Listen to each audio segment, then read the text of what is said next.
G fish. As long as your stomach is in the kitchen of another people, you'll always be their slave. During the 1972 run in that area, Elijah Muhammad was really making an all-out push to grow the Nation of Islam, to expand it. And we're getting to an area now that is international trade. If you're going to build a nation, you need an infrastructure. And your infrastructure must include business. Well, it just happened that in New York, a gentleman by the name of Alisan Dobra, he was a Turkish Muslim. He met the Honorable Elijah Muhammad. He hired Mr. Dobra on the spot just to train the members of the Nation of Islam in the area of international trade. This was the first time in the history of black people in America of African descent being given an opportunity to take the leadership in such a dynamic, independent role of economics. At the behest of Elijah Muhammad, Nadar Ali negotiated a deal with the Peruvian government to import large quantities of fish to be sold by members of the Nation of Islam. This was aimed at furthering Elijah Muhammad's objectives of gaining economic independence. How much pressure was on each rank and file member to sell that fish? Well, a lot of pressure, but it wasn't physical pressure.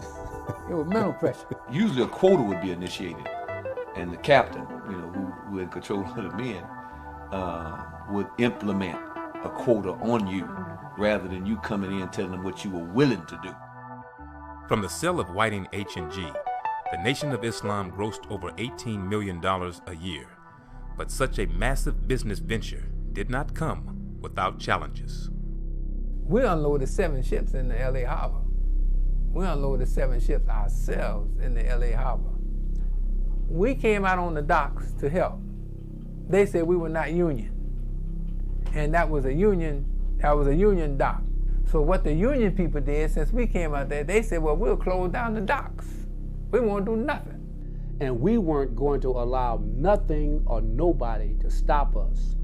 So they said that they wouldn't unload it, period.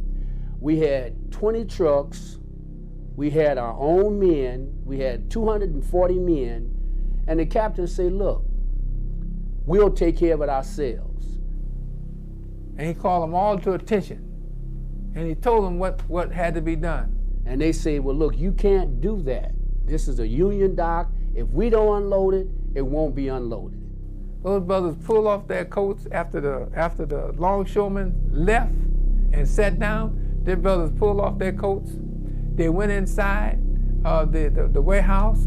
And a couple of the brothers knew how to operate cranes. Brother jumped on the crane. In fact, it was a Lieutenant Rayford. I know, a little bitty brother, man. He was small in size, but his heart was big as the ocean, man. He was a fiery young soldier. And they started running that little tow motor.